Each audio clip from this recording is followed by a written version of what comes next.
All right, you guys got your notebooks ready? You're ready to go. All right, I'm going to get started. My name is Teresa Kenny, and I'm a women's health nurse practitioner.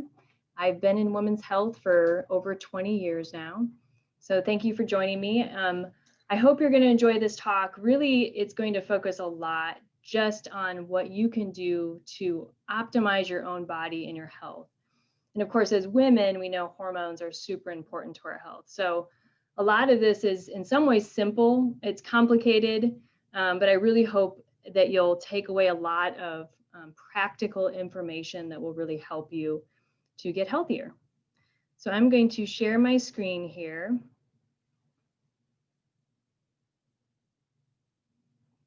Maybe.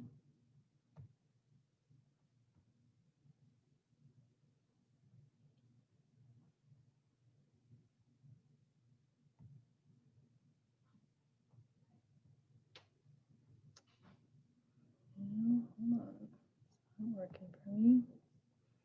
I thought I had this all figured out, of course. Let's try this again.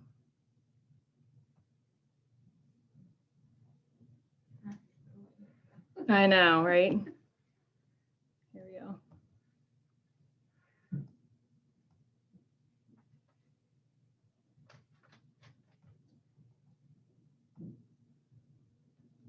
All right, I think we got it. Okay, so the title of this talk actually is Healthy Hormones for a Happy Life. And I really focus a lot when I talk about hormones on quality of life. And I think all of us have been to the doctor and talked about maybe something that was wrong, and maybe all your lab work came back normal and there's no answer. You know, there's no answer to what you're experiencing, which is affecting your quality of life. So it's not, I mean, we can live forever, but if we don't feel good, it's kind of like, what's the point? So the goal is really to not only, live a long life, but to feel good in those days that we have. So when we talk about hormones, these are the main hormones that I'm going to focus on. Now, this is a lot of information. This slide really is just so you can go back later maybe and read, but these are our primary hormones, and these are the ones that when we're trying to focus on maybe what's deficient, what's not optimal, these are the ones that I'm focusing on. Some of them you may have heard of, some of them maybe you haven't. Estrogen is the primary hormone that female women have. Most women have heard of estrogen. You may not know that there's actually 3 estrogens in the woman's body though. And the 3 estrogens are called estrone, estradiol, and estriol. Estradiol is our kind of most abundant, most important hormone. It's really what is made most often by the ovaries. It makes us feel well. Estrone is kind of what we call the bad estrogen. It's made in less amounts, but if we get too much estrone, it can kind of have a negative effect on the woman's body. And estriol is a weaker estrogen hormone, but it's very healthy to our bodies. We store estrogen in our fat cells. So a lot of women who struggle with obesity actually have more estrogen in their body than what they need.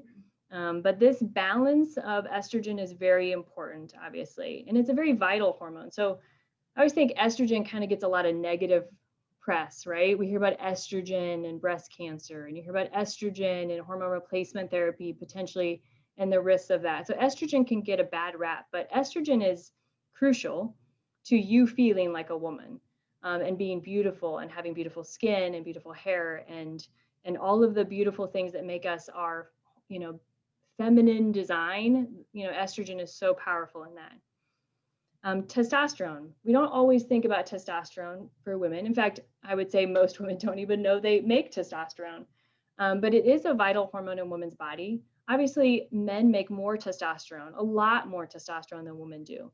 But testosterone is a key hormone that women create as well, and it plays a role in our energy. It obviously plays a role in our sex drive, our metabolism, and when we age, like a lot of hormones, the testosterone level declines, and that also can have an effect on how we feel. So we do focus on testosterone as well and making sure that those are healthy for women. Cortisol, you've heard of probably. Cortisol is your hormone that's made from your adrenal gland. Your adrenal gland sits right above your, on your kidney, basically. And we think about cortisol, right, as the stress hormone. It's really important. You got to have it, because if you have to run from a bear, you need cortisol. You need that kick in of our response of cortisol to be able to monitor and maintain a lot of things in our body. But for a lot of people, cortisol can get off, mostly due to chronic stress. And when we output so much cortisol over a period of time, that can deplete other hormones in our body. DHEA is a master precursor hormone. So it's a precursor to both testosterone and estrogen. It also interplays with cortisol as well and can be made from the adrenals. Very important for, again, metabolism, our energy, and also maintaining healthy balances of other hormones as well. You've all heard about thyroid. I used to joke that I wanted to put a sign above my door, when patients come in, that said, it really is not your thyroid. Because so often people look up their symptoms on the internet and what do they see? Well, you might have a thyroid problem. And it's true, a lot of people can have a thyroid problem, but in some ways, thyroid isn't always the golden, ticket. So, but there is a lot we need to talk about thyroid. So we'll get into that. So your hormones are like a symphony. All of those hormones, they work together. And so we can't just focus on one, because if one is off dramatically, it actually throws the others off too. Just like in a symphony, if the brass, section was playing terribly, it would throw off the wind section. So with hormones, we really need to see that they work and interplay with each other. And so if we balance one, we've got to think about how that's going to affect the other hormones as well. So unhappy hormones lead to an unhappy life. And I think, all of us here are women, we all kind of know that. And for us as women, it's not that we feel bad all the time even. It's just that we know there's periods of times in our life where our hormones are making us not feel well. And so sometimes that's just too much. Sometimes that balance or that tipping point is that it's really going to affect our quality of life. When we talk about symptoms of unhappy hormones, I mean, there's a lot of symptoms when our hormones can get depleted, or even just with the ebbs and flows of the menstrual cycle. But these are the more common ones. We think of like the body temperature is not regulating right, hot flashes, night sweats, loss of sex drive or libido, dryness, vaginal dryness, irregular periods. So when cycles are not regular once a month, that tells us our hormones are not happy. You can get palpitations, heart palpitations when your hormones are off, hair loss, trouble sleeping, weight gain is a big one, dizziness, bloating, nails can get brittle, osteoporosis when your hormones are off. You think of like a woman who's a ballerina who has so low body fat and her period stop, that's a risk for osteoporosis. Incontinence, anxiety, lack of focus or brain fog, poor concentration, mood swings, foggy brain, depression, breast tenderness, headaches, achy joints, muscle aches, itchy skin, tingling. So that's a lot of symptoms. So when we, Dr. Pierre likes to say, Teresa, your hormones are your patients are so complex. And I think to myself, are they really? Like, he treats diabetes and hypertension and all of these really serious diseases. But I have really complex patients because hormones make women have all of these different symptoms that we have to focus on. So can you relate to these questions? Do you often feel depressed, bored, apathetic? Are you low in physical or mental energy? Do you feel tired a lot or have to push yourself to exercise? Is your drive, enthusiasm, or motivation on the low side? Do you have difficult focus or concentrating? Are you easily chilled, or you feel like you have cold hands and feet all the time? Do you tend to put on weight easily?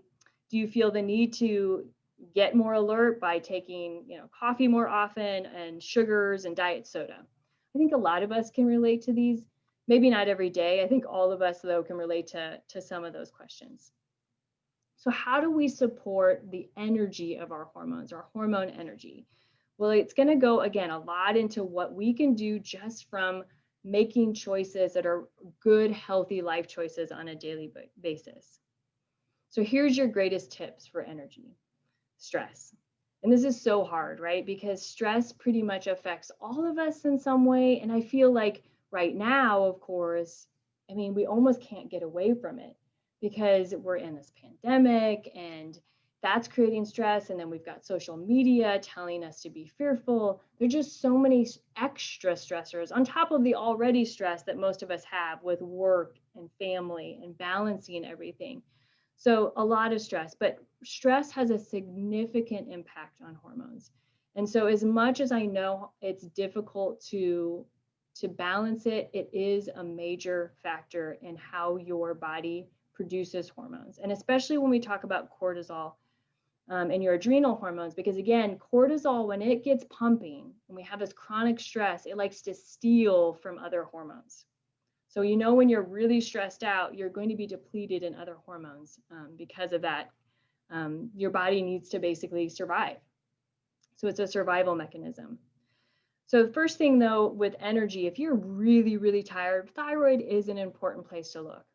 And of course, it's essential that your thyroid, produce the right amount of hormone, but a lot of people don't know that your body has to do a lot of work with the thyroid. So we produce T4 and we produce T3, but all of that essentially has to be produced in the body to T3 to be really active.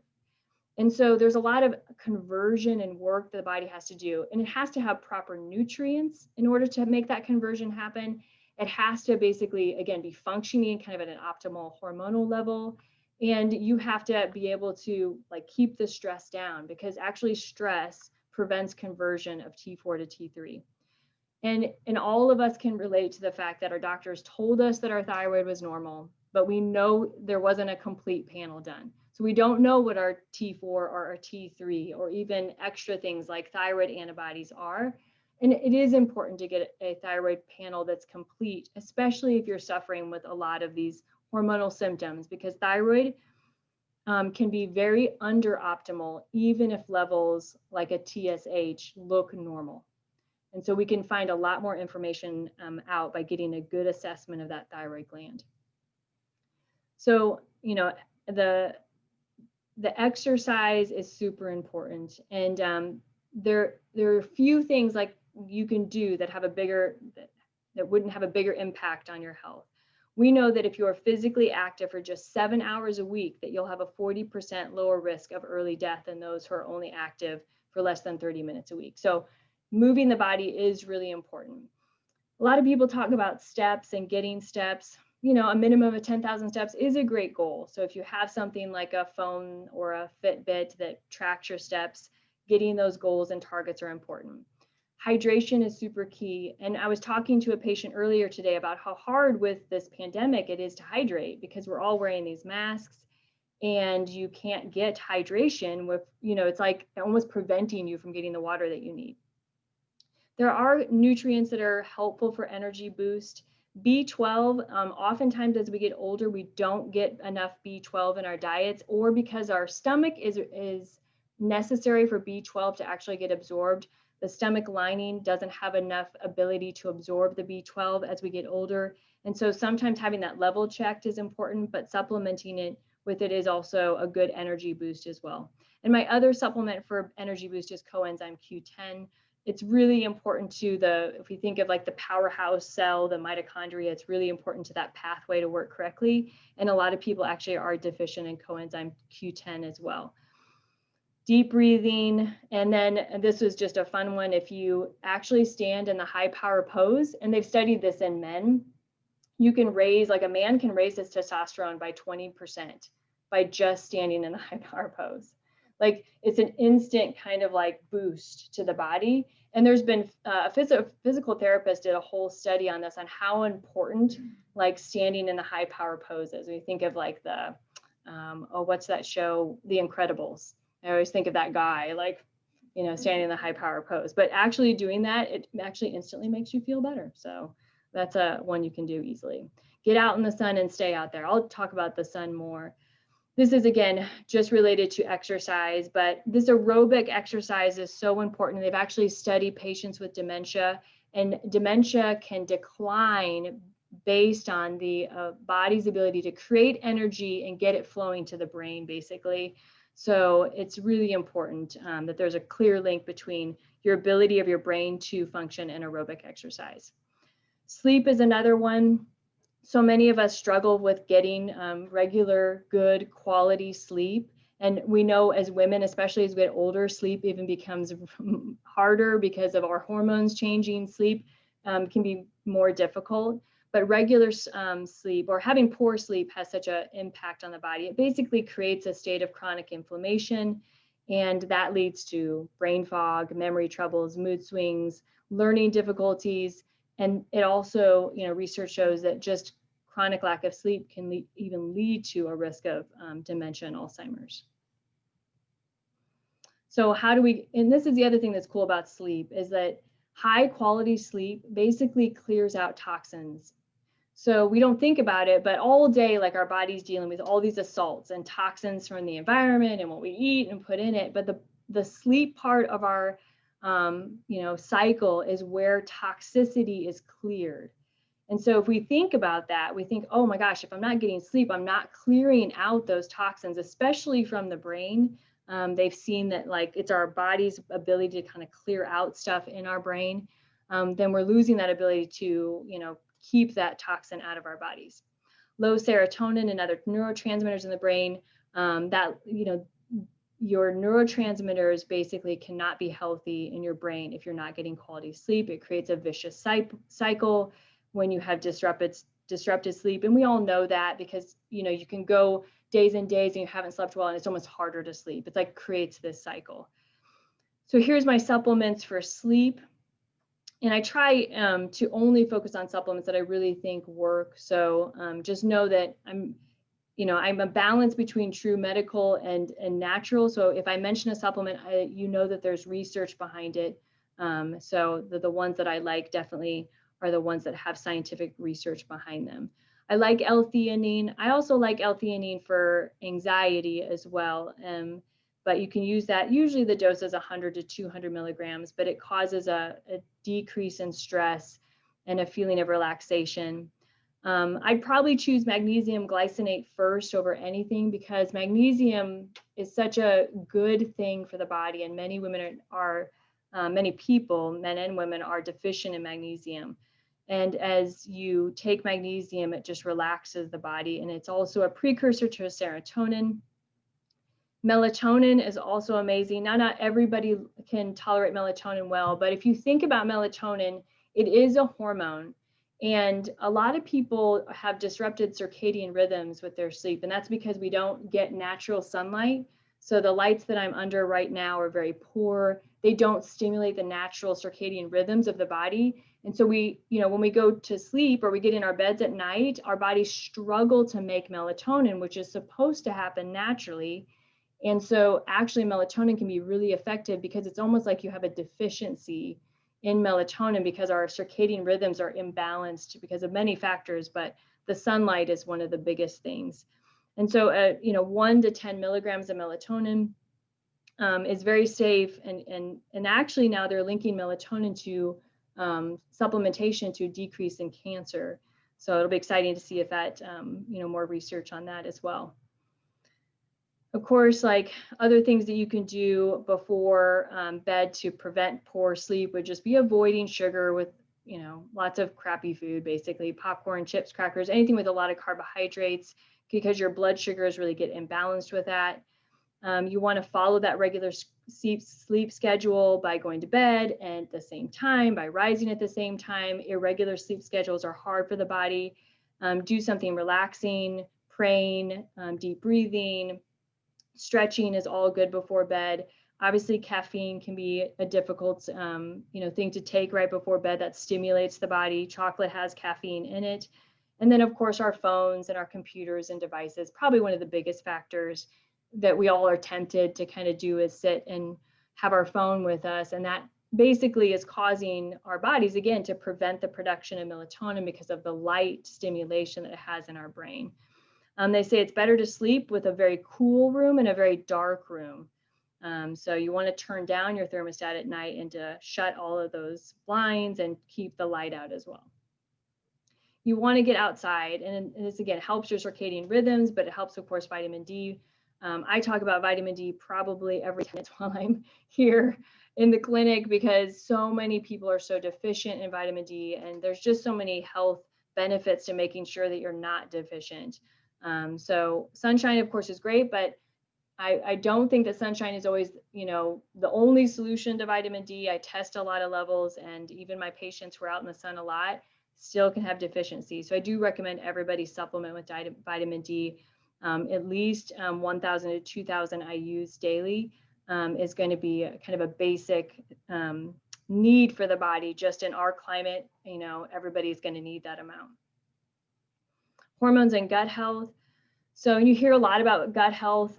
It is really important. Hormones are actually made in your gut, and disruption of the gut is probably one of our biggest problems we have as a society, and has to do with toxins in our environment, but also the industrialization of food and how we've stripped kind of, if you think about flour, what we do is we strip the grain of everything that was naturally good about the grain, and then we try to add vitamins back into it, and then we make a zillion processed foods with it, and then add high fructose corn syrup into that, and you have basically what has happened since the late 70s into the 80s, and now we are now, is an epidemic of obesity due to high consumption of sugar, basically. So I always tell my kids sugar is from the devil. And in some ways it really is, because it has created more inflammation in our bodies than anything else. So how do we help our guts? Well, your gut has like over 1 trillion microorganisms, and they don't like what's not natural to the body. They like what's good and healthy, of course. So we know antibiotics affect the gut, but a lot of people don't know that artificial sweeteners do affect the health of the gut bacteria. Non-organic foods, waters that, non-filtered water in, Omaha doesn't have the greatest water. And I know not all of us can filter our water, but there is a lot of impurities in water. So as best as you can, filter your water. People talk about leaky gut, and a lot of, you might hear doctors maybe, I don't believe what leaky gut. Leaky gut is real. You can say it more scientifically than that. It's just intestinal permeability of the stomach lining or the intestine. So when we say leaky gut, it just means that the gut lining has been inflamed enough because of things that it's having to deal with that isn't friendly to the body, that little junctions in the gut lining open up. What happens then is that what you put in your stomach actually spills out into the bloodstream. And what the body does then at that point is says, wow, we've got all these things that they see as foreign invaders. And that's what a lot of times causes a lot of inflammation. Eczema in adults and children oftentimes is because of intestinal permeability, and the body's trying to deal with all of these, again, proteins that are being released into the bloodstream. So how do we fix that? It's really hard. It takes a lot of work, obviously, to fix a leaky gut. You do have to eliminate a lot of sometimes crappy food and really start to put good things back in the body. Probiotics, prebiotics can be helpful for some people, not always though. It's not just a given always that probiotics are good. Natural probiotics are probably always good, but sometimes even, if you're taking a store probiotic and you're like, oh, I'm getting more bloated, more gassy from a probiotic, it probably means that that's not what your body needs right now. It probably needs some more kind of addressing what's going on in the gut. Fat has gotten a bad name. This happened again in the 70s and 80s. If you remember when SnackWells came out, I mean, I love SnackWells. I remember my mom like buying them and being like, they're the healthy cookies, right? And we took fat out of everything. That was the answer to solving diabetes and heart disease, and it actually did the exact opposite. So fat is not bad. There has to be a balance of fats. So you have to have some saturated fats, which are good because cholesterol is important to the body. It's actually the building block of every hormone that you make is cholesterol. So we need cholesterol, and you really can't get high cholesterol from eating cholesterol. So we need healthy cholesterol in our diet, but there has to be a balance between the healthy fats, the omega-3 fats, and the omega-6 fats, and the omega-9 fats. We could do a whole talk on that, but just so you know, fat is not bad. Fat is good. There just needs to be a healthy balance. And a lot of it, common sense applies because we kind of all know like there are bad fats, of course, and you can kind of tell by the look of them which are good and which are bad. So the most common gut health, symptoms, allergies and food sensitivity. So when you have people that have a lot of food issues. They struggle with food sensitivities, or even just generally having allergies, eczema, like I mentioned, any rashes on the skin can be a sign of that. Difficulty losing weight, sugar cravings, frequent fatigue, poor concentration, constipation, diarrhea, digestion issues, acid reflux, poor sleeping, night sweats. There's just, there's many more. So you can read all of those. Those all, I mean, again, it's just a plethora of symptoms, but those can be all related to an unhealthy gut. So how can we help the healthy gut? If we just kind of broke down a few things that you could do, because again, I know it's more complicated than just this simple steps, but I love intermittent fasting. The reason is because it gives the gut time to, heal, basically. Like if our guts spend most of the day digesting and doing all this work to figure out what to do with all the things we put in it, it doesn't have time to heal and to do other things that are super important in the body. So a time restricted feeding window is really good. It's kind of actually not true that breakfast is the most important meal, and I used to think that. It's actually good to fast and wait and eat your first meal after noon, and then to stop eating by 7 or 8 p.m. So a lot of people will say a 16 and 8.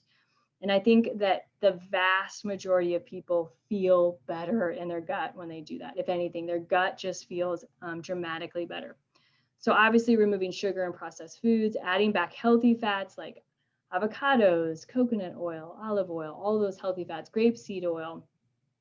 There's so many good healthy fats, walnuts and other nuts. Take a probiotic or eat probiotics naturally, like in kimchi, sauerkraut, kombucha is another one that's out there. Some of those things are expensive. Sometimes you can, get away with something cheap. Kimchi is pretty cheap, and you actually only need to even drink the juice of the kimchi, and it has more probiotics than any supplement you would ever take. So you can get kimchi and actually just drink the juice of it. I try to pay attention to things like, candida overgrowth in the gut and SIBO, which is another bacterial imbalance in the gut. So somebody who really has a bloated gut or gassy all the time, or struggles with, sometimes I have diarrhea, sometimes I don't, sometimes I'm constipated all the time, who really just feels like the gut is a main issue. We really want to look for bacterial overgrowth in the gut and yeast in the gut as well. You can do food sensitivity testing too. That can be helpful because it helps again, where you should be, basically focusing on what foods you should be eliminating versus not. If you don't have a gallbladder, I do think digestive enzymes can be really helpful. Not for everybody, but especially those who don't have a gallbladder, really the body actually needs some of those to process some of our food as well. Sleep well, reduce stress, and pray, of course. Okay, supplements. Some of these I already mentioned, but again, we'll be able to give you this talk so you can spend time looking at these a little bit more. Again, I focus on supplements that I really think over my 20 years of experience actually can make a difference. It doesn't mean you have to take them all. There are sometimes that there's just a couple that one person needs. So again, talk to your healthcare provider, or come in and talk to me if you're wondering if some of these are right for you. But I always say vitamin D for everybody. You can get it with the K2 that helps with absorption, but you don't have to. I like the ones in coconut oil and olive oil. Prenatal vitamins. You don't have to be trying to get pregnant to have a prenatal vitamin be healthy and good, because prenatal vitamins actually contain everything that a woman needs, and it has the extra iron that sometimes women are lacking to give them that extra energy, keep your hair, skin, nails, all that good. So a prenatal vitamin is not a bad idea for anybody. Fish oil, I like the Trader Joe's brand, or Nordic Naturals is another really good one. Fish oil gives us that healthy omega balance that we don't, a lot of us don't eat a lot of fish. So it's helpful to have a supplement for that when we're trying to get those healthy fats. I told you I love magnesium glycinate. I also love Natural Calm as a magnesium supplement. It's great at night before bed. It's great when you're just feeling super anxious. It's great for headaches. There's just so many good things about it. So magnesium is, like I said, one of my favorite supplements. I like B vitamins. I particularly am trying to focus on methylated B vitamins, which are broken down, already easily absorbed in the body. And for those looking for just a good B complex, there's this brand called Jarrow. They have one called B Right, and that's just a really good, healthy B vitamin for anybody. I told you I love coenzyme Q10 just for people who love energy. but it's also great for the heart. We hear about it for the heart. So, and then inositol. Inositol is also one of my most favorite supplements. It's considered a B vitamin as well, but it's great for anxiety, obsessive compulsive disorder, even energy, PMS, polycystic ovarian syndrome. So I use it a lot in my women's health practice. And there's a lot of varieties out there, but I like the powder, especially I love Pure Encapsulations, has a really good brand. So we talked about stress. This is a little bit redundant, so I don't think I'll spend a lot of time on this. But again, it's mostly the chronic stress that I find with a lot of my patients, that it's just really taking a toll on their hormones and their body. So these are just some, again, other self-care things that you can do to really try to, keep stress in check. Most of them, again, are common sense, but maybe the one that we don't think about often is sometimes we just need almost to get outside of ourselves. So sometimes volunteering and actually doing something for somebody else helps us not focus on, our own issues. And I think it can be just really, really helpful for stress and just our overall well-being when we actually take time for others. So that's one maybe we don't think of as often. So I know a lot of you probably are interested in bioidentical hormones and whether or not you might be a candidate for that, or how we use bioidentical hormones to restore quality of life. So there's just principles, and you'll see I use the word natural here. And I just want to explain when I say natural what that means, because natural gets thrown out, right, a lot for a lot of things. So when it comes to hormones, when I say natural, what I really mean is bioidentical. And what that means is that if I took a hormone out of my body and I, put it up on the wall and showed you what the chemical makeup of that body is, remember chemistry and you have all those like structures, hexagon structures. If I took that and I put it on the wall and then I took a medicine and took a molecule out of that medicine, they would match identically. That's what it means. It means that like when my body gets that hormone inside of it, it's like, oh, same thing. Is it progesterone? Yeah, it's progesterone. Same thing that I make. Is it estrogen? Yeah, it's the same thing I make. So it recognizes it as exactly equivalent to the hormone that you make in your body. There are hormones out there that are not bioidentical. So they're synthetic or artificial. They have similarities to hormones that we make in our bodies, but they also have all these other structures on them. And that's why they're much more potent. And that's why they have a lot of side effects to them that bioidentical hormones do not have. Now, does that mean we can just pop bioidentical hormones like they're candy and not think twice about it? No, I mean, there is a safe and healthy way to use bioidentical hormones. And that's how I practice, is using them in safe and healthy ways. It's not always a silver bullet, but it can be the right way to help you, boost your quality of life. It does take proper understanding of hormones. This is why a lot of doctors don't know how to treat women and their hormones, because they don't understand women's bodies. And you just have to be a woman to know that, to talk to a doctor and to know that they just don't seem to understand what's going on. So they obviously don't understand what's going on in my body. So there's a lot of lack of education. And I don't think it's doctors' faults. It's just not how they were trained. They were trained that, once a woman's cycling, usually at some point she needs suppression of her cycles unless she's going to get pregnant. And then after she's done having her family, then she needs suppression of her cycles. So the mentality towards the woman's cycle and the woman's body is that it needs to be changed, altered, manipulated in some way. But it doesn't have to be that way. Like, our hormones were given to us by God, and they are important to our health, and we actually want to keep them and live with them. And if there's something wrong with them, then we can correct them. So it's a really fun way to be able to practice that way too. It's important to always be on the lowest effective dose and have the right therapy for your individual needs. And remember that it's a symphony again. So if I'm treating the thyroid, I can't forget that maybe your adrenals might be a problem as well, or maybe your progesterone and estrogen levels might be playing a role in how you're feeling too. So it's always looking at the person and all of their symptoms and all of their issues and making a plan that fits them, that's safe and healthy. And it's always, of course, to continue to do your annual preventative care so that we're always making sure that, we're treating you as a whole person. So there are diseases out there that, we want to always check for: breast cancer, colon cancer, heart disease, diabetes. So it's always important to continue to do that routine healthcare as well.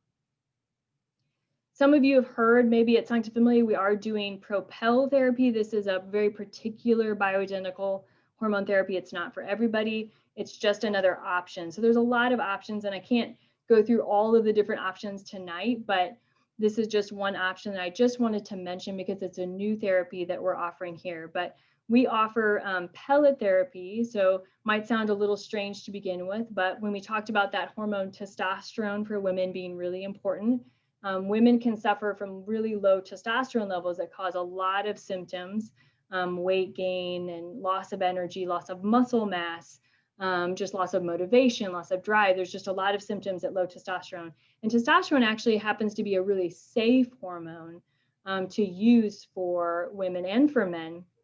So we offer this treatment for men and women. It's something we definitely test in patients, and we look at their symptoms to decide whether they're the right candidate. It's not for when women are fertile or in their childbearing years. This is definitely for premenopause and menopause, but it makes an incredible quality of life change for a lot of patients having that therapy. So there are some brochures in the back, and I'm happy to answer questions about those, but those are bioidentical pellets, and you can use them as estrogen and testosterone. So a lot of women in their 40s worry about weight gain. A lot of women are concerned about weight gain, of course, because a lot of women know that when they get to the 40s, all of a sudden something changes. Like, I'm not doing anything different, but my body seems to be doing something different. So what's going on there? Well, obviously, there's a big change going to be happening where you were menstruating all these years and then you're going to stop. So hormonally, we know there's a big change. And it's actually that change, which again influences cortisol in the body, which changes metabolism. It causes inflammation when estrogen levels actually go down. And estrogen, again, is that super vital hormone to a woman's body. So as estrogen declines, cortisol goes up, and your body basically says, oh, by the way, you're not childbearing anymore, and you don't need to eat anymore. So we go into this phase where you're like, what? Like, you have to change kind of your whole way to approach your body. Does that mean, there's nothing you can do? No, but it can be really frustrating for women in this situation, because it appears to be like they're trying to do everything they can, and it's still kind of just coming on this weight, and especially around the middle area of the body. So if you followed all the other health tips, you're already on your way to weight loss, reducing stress, regular sleep, all of those other things we already talked about. This is going to be really helpful for weight loss, because we know, again, it's that stress that causes our body to kind of go into like a starvation mode where it tries to slow things down. But here's your best tips for also successful weight loss. I did put intermittent fasting. I really, again, if you could choose one, intermittent fasting, if you are not doing it already for a weight loss thing, and it has to do with the gut health as well, but it really can make a big impact on weight loss, intermittent fasting. Get rid of sugar. Again, I can't say it enough, but even like sugars that come from fruit. I mean, we think of fruit as like super healthy, but a lot of times we tend to defer then to fruit because it's like, oh, well, what can I eat that's healthy? I'll grab an apple, I'll grab a banana, I'll grab some grapes. And those three things right there are very, very high in sugar. So into the body, sugar is sugar. White rice is actually very sugary to the body. White flour is really sugary to the body. So, we have to reduce that sugar load on the body. And that's why, there are things like the ketogenic diet out there that can work for weight loss. Why? Because if you put yourself into a low carbohydrate state or a low sugar state, the body has to find a way to find energy. And then it ends up taking it from your fat cells in something called ketone bodies, which are stored in fat cells and stored in the liver. So the ketogenic diet actually can work for many people for weight loss. It's not recommended for everybody, but that and paleo lifestyle also brings the sugar load down as well. Building muscle mass can be really helpful. So you might be someone who walked a lot, maybe you jogged a lot, but maybe you've never done weightlifting.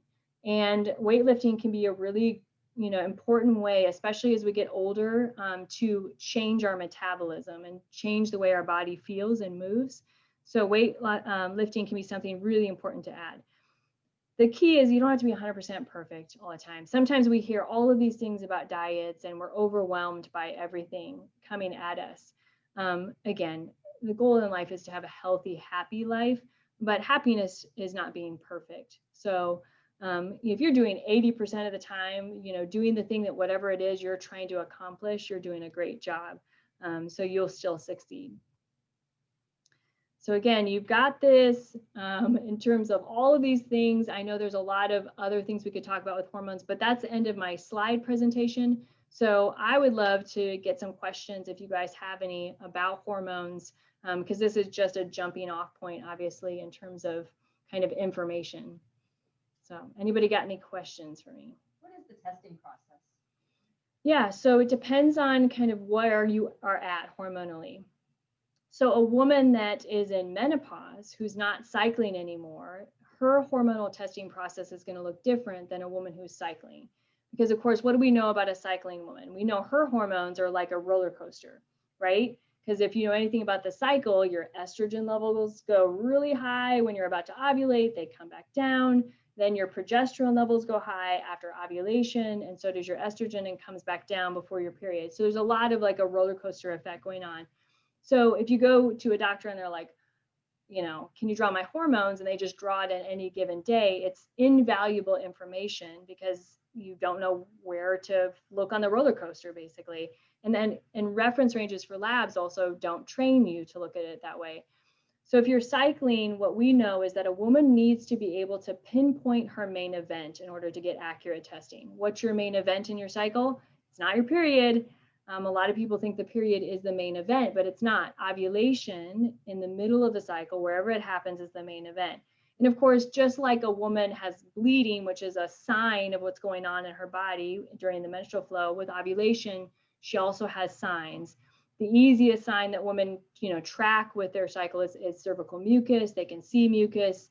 And so a lot of times we're talking to them, either they're already charting and they know that, or we can help them learn how to chart and see the symptoms so we can get accurate testing.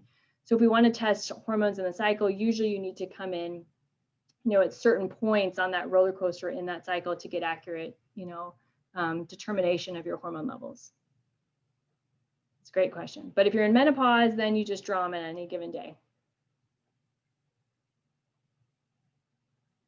Does it have to be is it within a range on the ovulation, or is it on Right. So it's not ovulation. Ovulation we don't generally draw on, but it would be usually a week after ovulation. Okay. So again, it depends on what you're trying to accomplish. But for the most part, when I'm testing women in cycles, it's going to be about a week after ovulation. Sometimes I'm getting multiple levels, like I might get them 4 days after ovulation, 6 days after ovulation, and 8 days after ovulation, or 5, 7, and 9 days after ovulation, because then I'm seeing multiple places on that roller coaster, and that gives me an idea of where those deficiencies really lie. Yeah, so that'd be like what we call a full kind of hormonal profile there, when we're getting multiple days. If someone actually has something like infertility and they can't get pregnant, then it even gets more expansive because we're looking at even more days to try to determine where kind of the problems exist.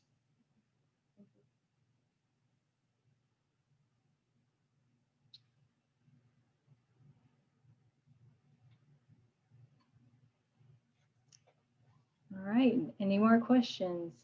For the estrogen, there's history of different types of estrogen given and risk of cancers. Mm-hmm.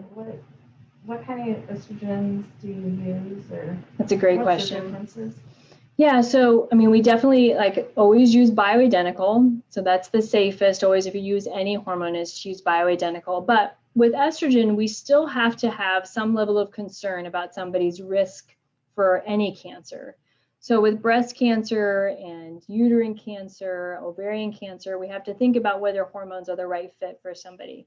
Because again, just because it's bioidentical doesn't mean it's safe for every person. So if someone has a really strong family history of breast or ovarian cancer, then estrogen may not be the right fit for them. But there may be places where it is the right fit for them.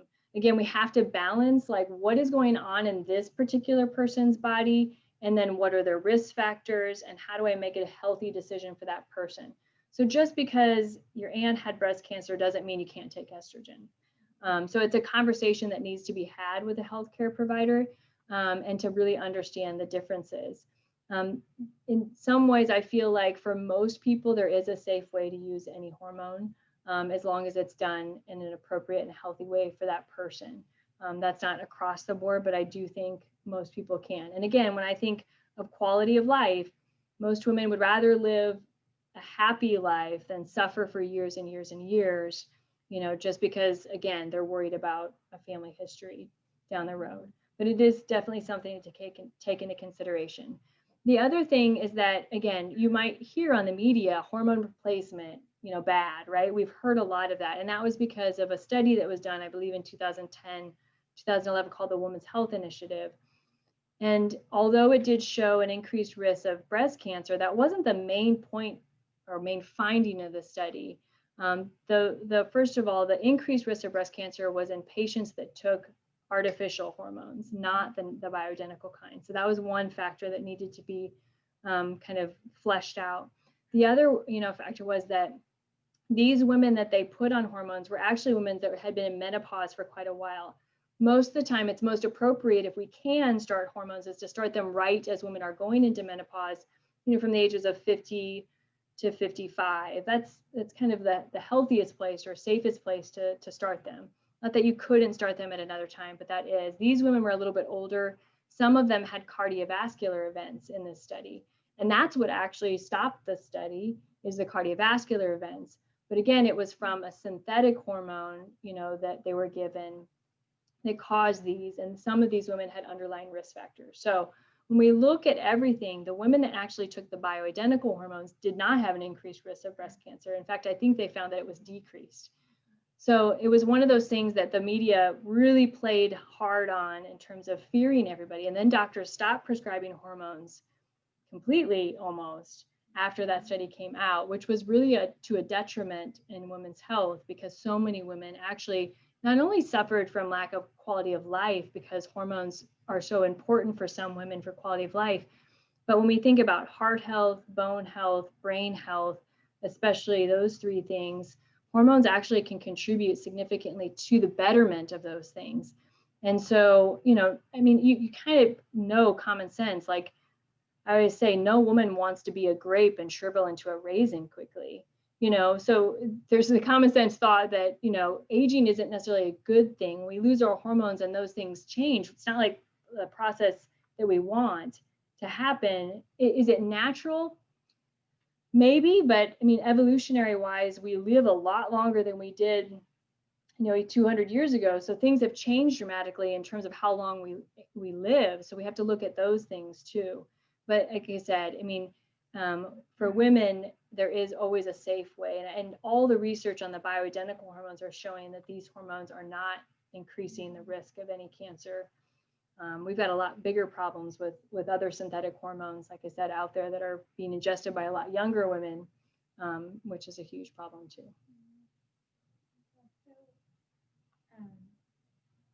So for the menopausal women, they could take several of those to help, like different symptoms of anxiety and stuff. Yeah, so we have to look at what's causing the symptom, because not every, of course, symptom is a hormonal symptom.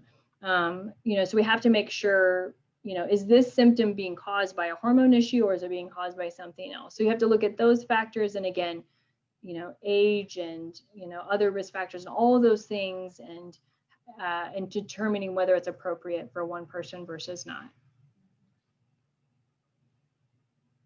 Do you have any patients that you would say you work with that are younger, on the like 18 to 22 kind of area?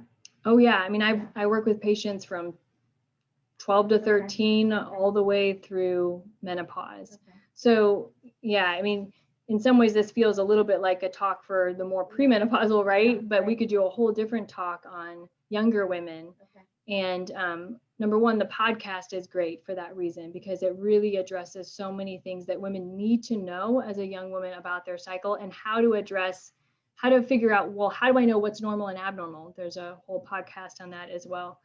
So that's a really good place to start, is the Hormone Genius podcast.